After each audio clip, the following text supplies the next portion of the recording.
అలాంటి ప్రదేశాల్లో కూడా అధ్యక్ష అక్కడికి వెళ్లి డ్రైన్ వాటర్ లో కూడా దిగి ప్రొక్లైనర్లెక్కి జేసీబీలెక్కి అక్కడ ఉన్న వాళ్ళందరికీ కూడా సహాయక శిబిరాల దగ్గరికి సందర్శించి సహాయక చర్యలు అందుతున్నాయా లేదా అన్నదైతే చాలా క్లియర్ గా చూసిన సందర్భం అయితే ప్రపంచం అంతా కూడా చూశారు అధ్యక్ష. వాటితో పాటు అధ్యక్ష సుమారుగా ఫుడ్ ప్యాకెట్స్ కూడా చెప్పారు, ఇందాక చెప్పాం అధ్యక్ష. 1,15,00,000 మందికి ఫుడ్ ప్యాకెట్స్ ఇచ్చాము అధ్యక్ష. ఆ రోజు ప్రత్యక్షంగా నేనున్నాను అధ్యక్ష, డిజాస్టర్ మేనేజ్మెంట్ మంత్రిగా. ఆ రోజు చంద్రబాబు నాయుడు గారు అక్కడ విజిట్ చేసేటప్పుడు, గౌరవ సీఎం గారు అక్కడ విజిట్ చేసేటప్పుడు నేనున్నాను. ఉండినప్పుడు అక్కడ ఉన్న సీరియస్నెస్ చూసుకొని సార్ ఇమీడియట్ గా అక్కడ కొంచెం ముందుగా ఇన్ఫార్మ్ చేసే పరిస్థితి కూడా కాదు అధ్యక్ష. ఇమీడియట్ గా నేను తక్షణమే నియర్ బై ఏ ఆఫీస్ ఉందో కనుక్కోండి అని చెప్తే కలెక్టర్ ఆఫీస్ నియర్ బై ఉందంటే కలెక్టర్ ఆఫీస్ దగ్గరికి వెళ్ళి అక్కడ ఏ ప్రజలకి సాయంత్రం అవుతుంది, చీకటి పడుతుంది, కరెంట్ లేదు, డెఫినెట్ గా వాళ్ళకి ఛార్జీలు ఉన్నాయో లేదో కూడా తెలియదు.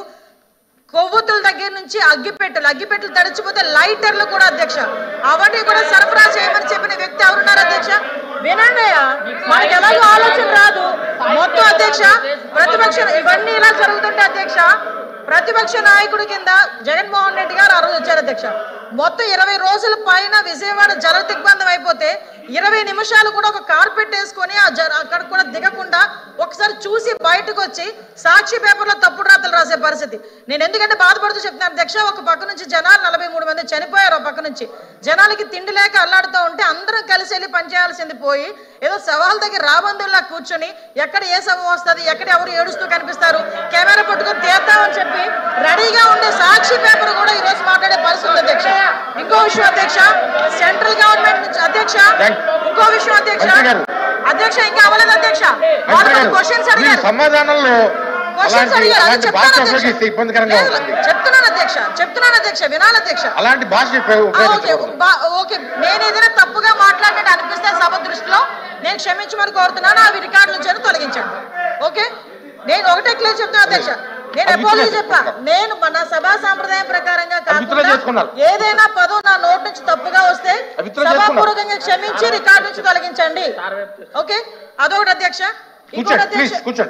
ఇంకోటి అధ్యక్ష, ఇప్పుడు మనకి సంబంధించి ఆ బుడమేరు దగ్గర నుంచి ఏదైతే బ్రీచెస్ పడినాయో అక్కడ నుంచి వాటర్ కంటిన్యూగా వచ్చి వాటర్ బయటికి అవుట్ఫ్లో కూడా లేకుండా ఇంచుమించుగా 10 రోజుల పాటు అక్కడే వాటర్ వెళ్ళిపోయే పరిస్థితి కనిపించినప్పుడు దగ్గరుండి అధ్యక్ష, నాకు తెలిసి ఏ మంత్రి కూడా బుడమేరు దగ్గర కూర్చొని 3 రోజుల పాటు రాత్రి పగలు కూడా వాళ్ళ అధినాయకుడి తాలూకు ఇన్స్ట్రక్షన్ మేరకు కూర్చొని బ్రీచ్ను క్లోజ్ చేసిన ఘనత కనుక ఏ మంత్రికి లేదు అధ్యక్ష. అది చంద్రబాబు నాయుడు గారి నాయకత్వంలో ఈ రోజు గౌరవ మంత్రి గారు చేసిన పరిస్థితి మనందరం కూడా అప్రిషియేట్ చేయాల్సిన అవసరం ఉంది అధ్యక్ష. వాటితో పాటు ఈ రోజు మనకి సెంట్రల్ గవర్నమెంట్ నుంచి ఇందాక సభ్యులు అడిగారు, మనకి 1036 కోట్ల రూపాయలు SDRF కింద వచ్చింది అధ్యక్ష. సుమారుగా డొనేషన్స్ కింద 450 కోట్ల పైన అధ్యక్ష.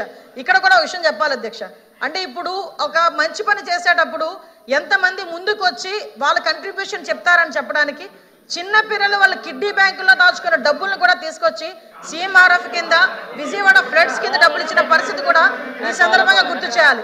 ముసలి వాళ్ళు, వీల్ చైర్స్ లో వచ్చిన వాళ్ళు కూడా వచ్చి ఈ రోజు డబ్బులు ఇచ్చిన పరిస్థితి కూడా ఉంది అధ్యక్ష. విజయవాడకి సంబంధించి విజయవాడ ప్రజలకు సంబంధించి మనకి TR-27 కింద సుమారుగా 139 కోట్ల రూపాయలు విడుదల చేయడం అయింది. దాంట్లో 89 కోట్లు NTR జిల్లాకి విడుదల చేయడం అయింది అధ్యక్ష. అందులో 79 కోట్ల రూపాయల పాటు అందరికీ కూడా ఇవ్వడం జరిగింది.